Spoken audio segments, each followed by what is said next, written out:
The latest trailer for Pokemon Legends Arceus brought along with it a bunch of new information about the game and also answered some questions that we had when the game was first revealed.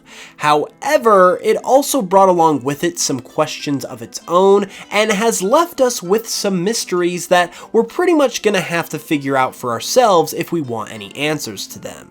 In fact, there are 5 major mysteries that the latest Legends Arceus trailer has presented to us that I am going to be covering in this video.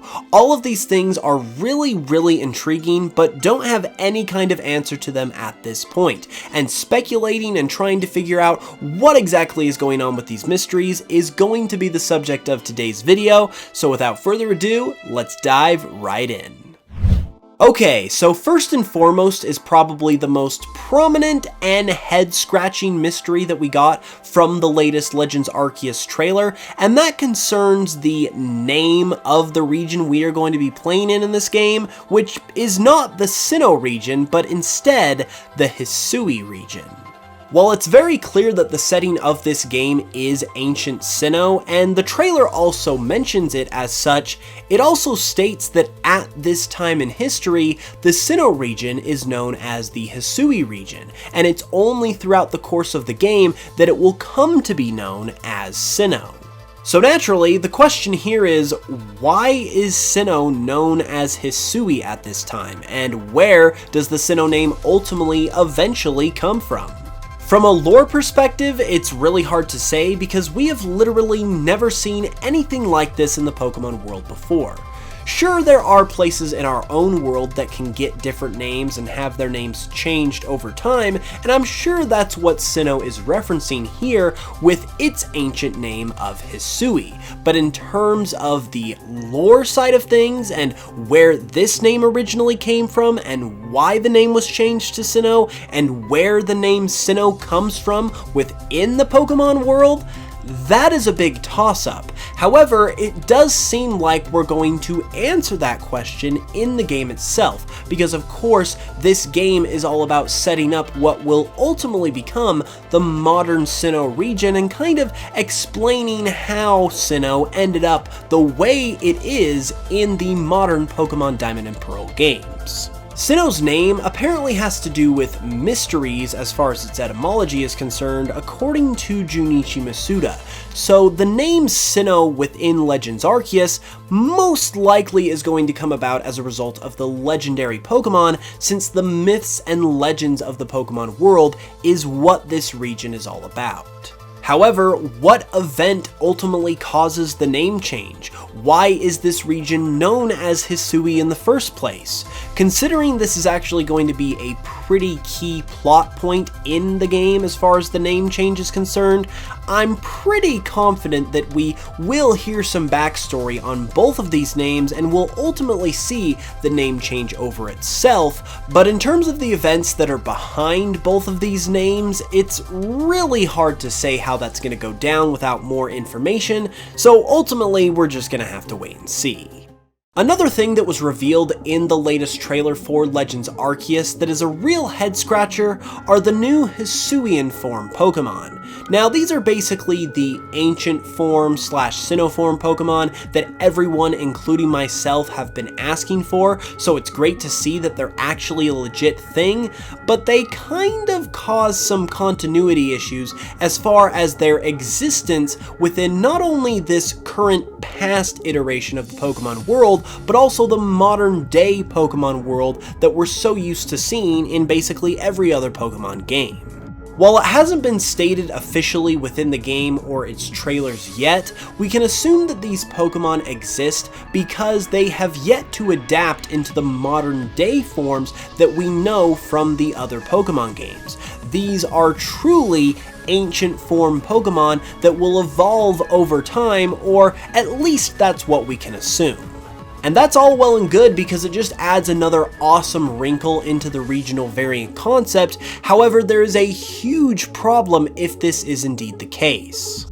And that is the fact that we are probably going to end up with several of these regional variants and probably multiple brand new Pokemon such as Weirdeer and Basculegion that we saw in the latest trailer. And with these brand new Pokemon making their debut in this game, it's not like we can really expect them to stay exclusive to this game and never appear anywhere else again. They're bound to show up somewhere as the franchise continues to move forward and we continue to get new games, but how exactly are they going to be brought into the modern Pokemon games if they are existing in the past because they are ancient forms of the modern day versions of these Pokemon? Basically, Game Freak is not going to just have these Pokemon exist in this game and nothing else. They're going to be integrated into the franchise at large somehow, but if they truly are ancient form Pokemon that are supposedly extinct in the modern day, how exactly is that going to happen? What lore-based reason is going to be given to allow these Pokemon to eventually exist in the modern day when the time comes? That is a question that unfortunately can only be answered with time. And it is also a question that I am very much looking forward to learning the answer to, because as of right now, these Pokemon, for as cool as they are facing an unfortunate roadblock with regards to them being able to exist anywhere outside of this one single game. Another element from this latest trailer that I am really interested in learning more on, because it doesn't make a lot of sense right now, is the mysterious giant tree that we saw displayed prominently throughout this latest Legends Arceus trailer. We saw it several times in several key situations, and it can even be seen very prominently on the map of the Hisui region, the old vintage map that is depicting Sinnoh in this past time frame. The only thing is that in the modern day Sinnoh region, this tree doesn't exist. On the Hisui region map, we can see that the tree lies to the south of the Sinnoh region, somewhere roughly within the Oreburgh city area of the modern Sinnoh region.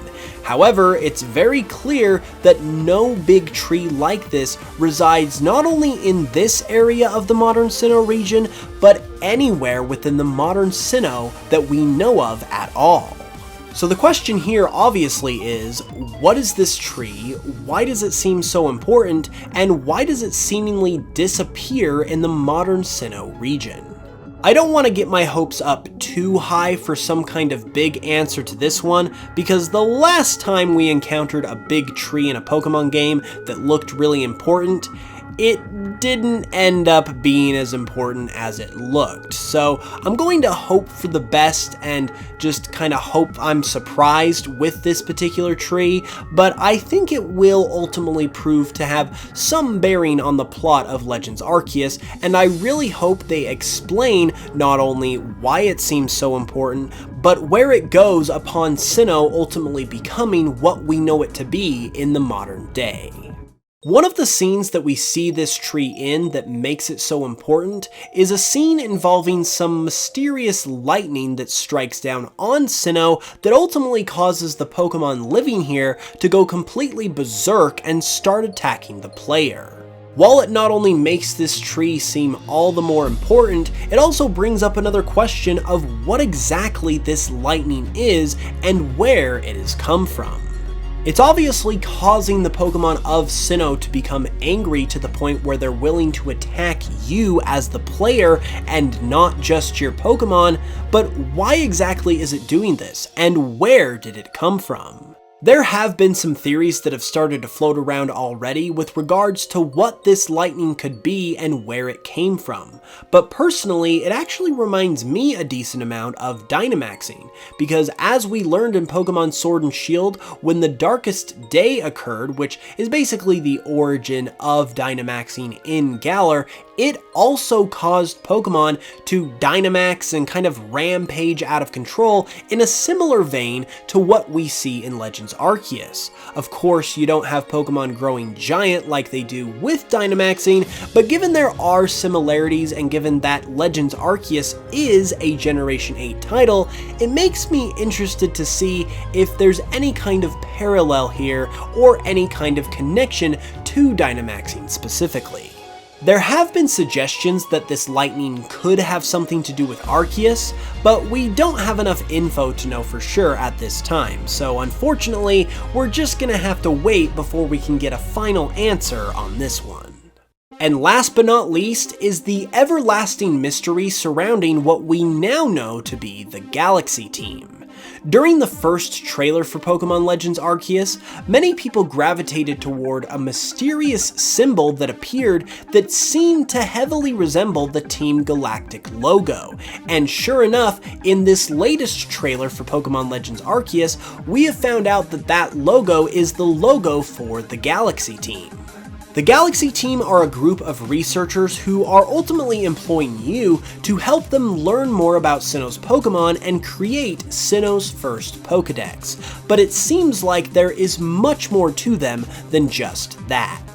For instance, one of the Galaxy Team members, Silene, is very clearly an ancestor to Cyrus, the leader of Team Galactic, and it's also obvious that Team Galactic was created based on inspiration from the Galaxy Team, given their aforementioned similarities. So there's obviously a connection between the two, but what that connection is has yet to be seen, and is going to have to be explained somehow in Legends Arceus. So with it seeming like an inevitability that the Galaxy Team and Team Galactic are going to be connected in some way during the plot of Legends Arceus, it calls into question just what exactly are the true motivations of the Galaxy Team. They seem nice right now, but could they be antagonistic in any way? This question is made even more interesting because of the fact that one of their members, their commander even, is a direct ancestor to Professor Rowan. So could he actually be a villain this time around compared to his descendant, who is obviously a protagonist in Pokemon Diamond and Pearl? It's too early to say now, but I think it's very likely that there is going to be some kind of connection between these two groups outside of one simply inspiring the other. And what that connection could ultimately be is a very intriguing and perplexing mystery that I wish I had the answers to, but unfortunately it seems like only time will be able to solve. And those were 5 major mysteries from the latest Pokemon Legends Arceus trailer. What do you guys think about these perplexing questions? Do you have any possible answers of your own? Let me know in the comments below, and be sure to leave a like and subscribe if you're new if you enjoyed the video. You can also support me further if you would like, which supports videos just like this, by checking out my Pokemon remixes on Spotify. I'm going to be doing a giveaway for Pokemon Brilliant Diamond and Shining Pearl when those games come out. For every 5,000 new listeners I can get on Spotify between now and the game's release. So be sure to check it out if you're able to, and you might win yourself a free game in the process. With that said, I'll be back very soon with another video, and until then, as always, I love you guys, thanks for watching, and I will smell you guys later.